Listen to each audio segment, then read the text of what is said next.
I guess welcome to Michigan for the people that haven't been here before. I am up in the northern part of Michigan. If we can, I guess we can see that. That's kind of small print down here, but that's Detroit down here. I live up in the northern part of Michigan. It's a resort area where everybody comes to play, and I get to live here, and great place to live, and we love it here. Uh, I want to try to reverse this real quick, but I never use a parting tool on the bottom of my pieces. What's a parting tool going to do to that end grain? It's going to rip it all up.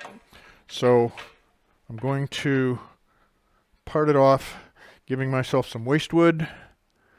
Give myself some waste wood. Part it off up here. I don't know if you can see that kerf.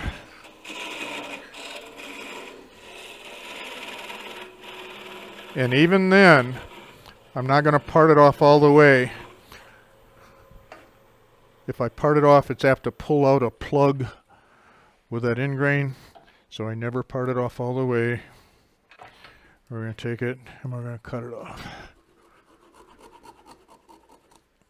Okay. That's why I don't like a parting tool. And I just used a very, very sharp, freshly sharpened parting tool on there. It's going to rip it all up, right? So I want to clean that up. I'm going to take this and reverse it and bring my tailstock up and hold it. There's nothing in the world with the method that I'm going to use right now. There's nothing in the world I can't put back on the lathe.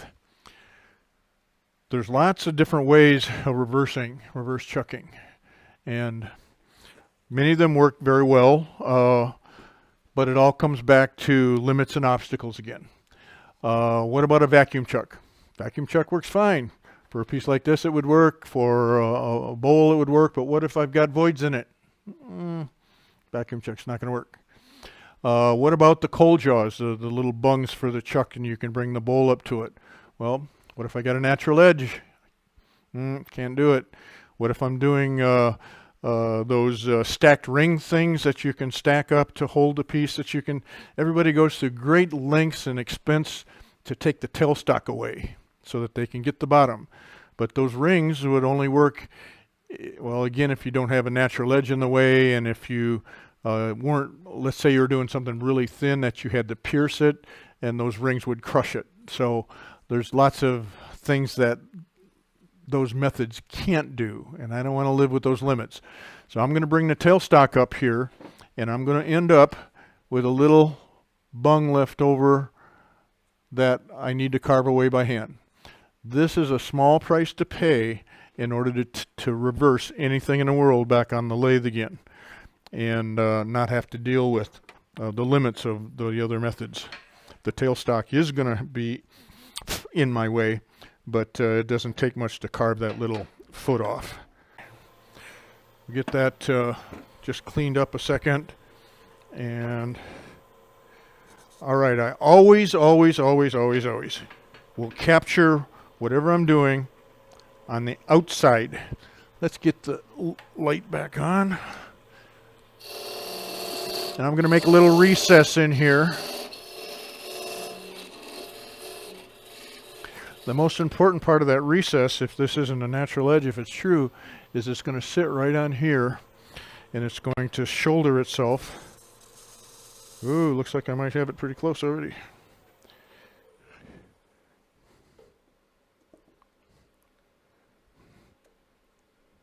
All right, so it shoulders itself in there. I don't have much of a recess. I don't need much. It doesn't have to be perfect. It can be a little sloppy because I'm going to bring the tailstock up, right? All right, so I got lucky and did that in just kind of one pass.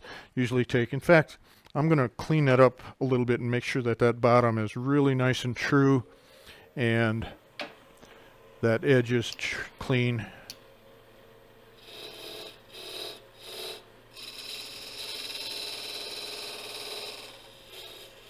Because it's the bottom of that kerf that's important, not the diameter. The diameter can be sloppy.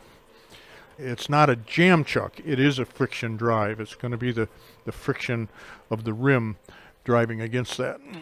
So take my boring bar system off, bring my tailstock up. Now I got another little trick for you, or a little aid. The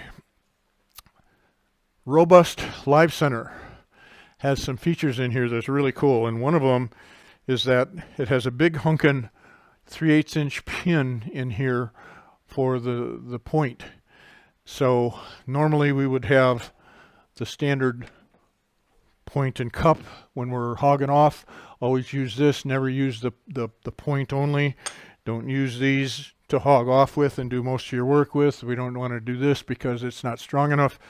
But this mimics that same point angle as the old cones, but the cone's not in our way anymore. We'll have more access to that bottom little nub and be able to, so I'm going to replace the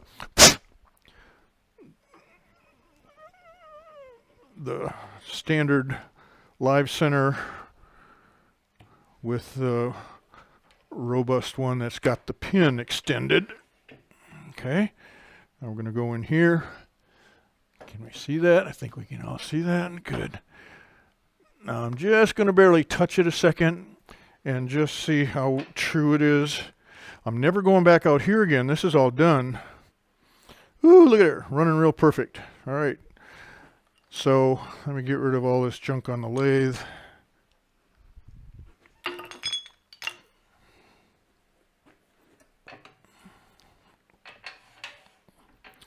Now I've got access to this bottom. Now how tight do I tighten it? I've got to tighten it. It's just driving with the friction here. So I'm going to tighten it up. Tighten a little bit more, a little bit more, tighten it up. And I've got waste wood here, so that cone is not going to be in my way. It's the point is not going to be an issue. I've left enough waste wood here. All right, so now let's clean this up. I'm going to use a brand new sharp bowl gouge again. This is the third time I've sharpened this bowl gouge, right? For this little vessel. All right, so let's get in here. I'm a little bit high.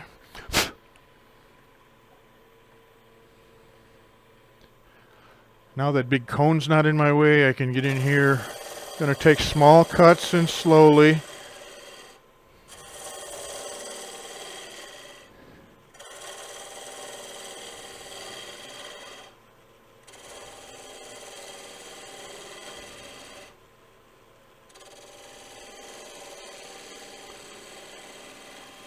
Oh no! Am I going to make a funnel? Am I going to cut a hole in this bottom? How do I know where the bottom is? I just marked it where my laser was. I know exactly how thick that bottom is. I know where the bottom is without any question. I don't have to stick stuff in there and extrapolate and find out where the bottom is. I know the laser told me. Isn't that cool? All right, so let's get this knob a little bit smaller. Now, because I'm in the bottom here and I have access to this, I'm going to put a little bit of a detail in there. I'm going to use my big honkin' spindle gouge because it's got a steeper angle and we can get up in there. I'm going to just roll a little bead. Oh, I was going to roll a bead in here someplace and I forgot about it. Oh well, I didn't roll a bead. Let's roll a bead in the bottom.